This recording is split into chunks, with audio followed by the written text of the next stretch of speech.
So I would, it's getting me. So I'd like to present the technology budget here for the 1920 school year. I have it broken out into, I always go by the objects as we call them, so I have them broken out by categories. The first category here is the purchase professional and technical services. And what this will cover is, one of the main things that this covers is our Microsoft campus agreement. So we are in a consortium with the IU, Bucks IU, for the pricing for the Microsoft agreement. And when I say Microsoft agreement, I mean, every device that's running Windows. It's all our servers, it's SQL, it's Office 365, it's the AD structure. So all that is covered under this campus agreement.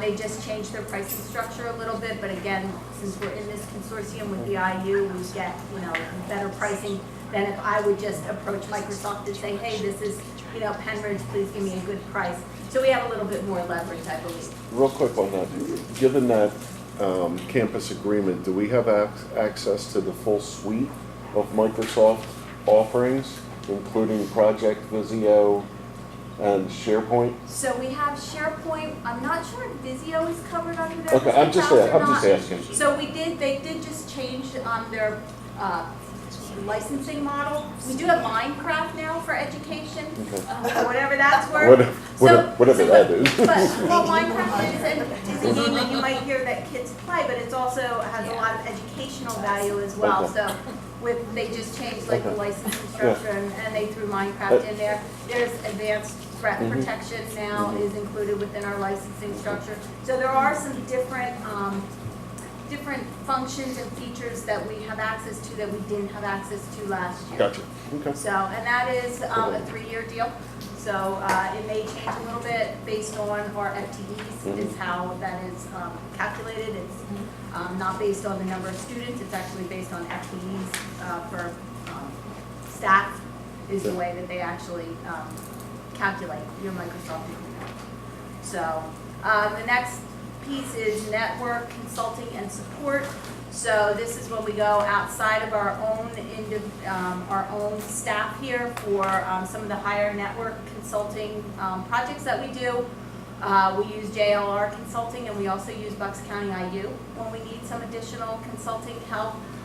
We brought Bucks County IU in for, we were setting up, when we set up O365, they have expertise in O365 and the ADFS server, so we'll bring them in. Usually in the summertime, we'll bring JLR in for some of our bigger projects. If you remember, we migrated from Exchange 2012 to 2016 this past summer. That was something that we, bring a consultant in because we're calling on their expertise that they've done this multiple times rather than us having to cut our teeth and figure out where the pitfalls are, because anytime you do a migration, there are pitfalls. So that's covered under this 300 purchase professional and technical services. We belong to the Technology Pool Consortium, which is where we can go for technical questions to the attorneys. So that is, Mark Walls is from Sweet Stevens. Sweet Stevens. So, but they cater but they cater specifically to technology questions. And the really great thing about that consortium is you can pose a question and then it's shared with all the consortium members. And everyone in Bucks County does belong to that, and that is invaluable. I mean, every once in a while something comes through, it's like, wow, that was really something that I hadn't even thought about. So it's really good to belong to that consortium. Then we have the help desk ticketing system. We contract with QuestTech. They're out of Pittsburgh, and they're our help desk system. So, helpdesk@pennridge.org. How many times can we say that? If you have a problem, helpdesk@pennridge.org. And that actually goes out to Pittsburgh, and they categorize it and actually create the tickets for us. And then we have a small amount for staff training and development. So if somebody wants to go to a conference or some kind of training, that's rolled into here as well. So you can see kind of an anomaly here, and I'm going to talk about what this anomaly is here when you see a decrease of $169,304.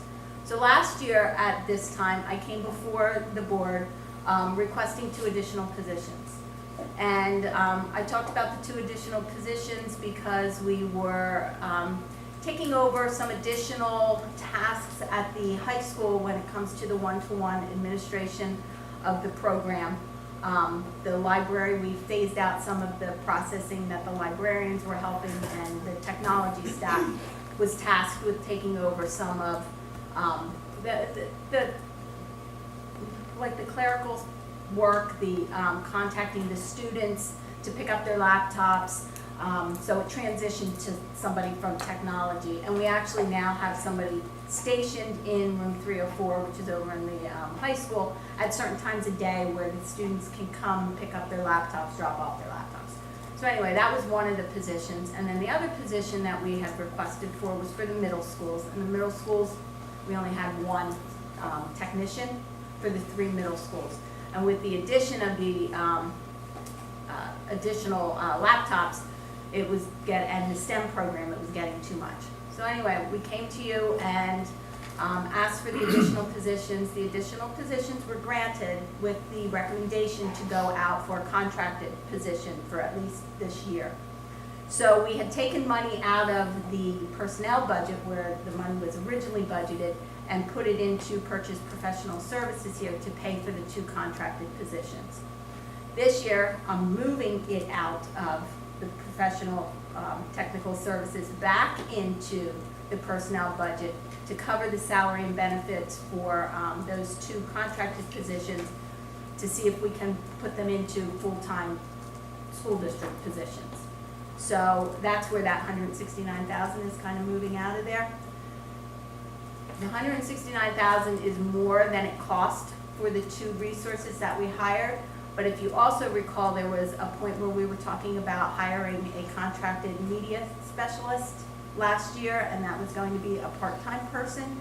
So that money was transferred into this line item, but we never hired anybody. So that's why that money is a little bit inflated there.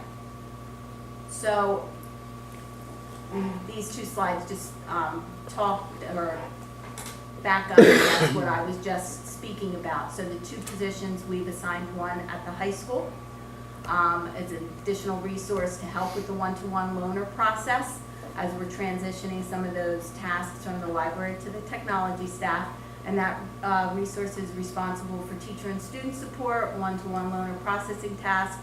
He also is very instrumental in support for staff development sessions, not only in the high school, but over here on in this room, actually. His name is Chester. He's a fantastic resource. Then we also moved the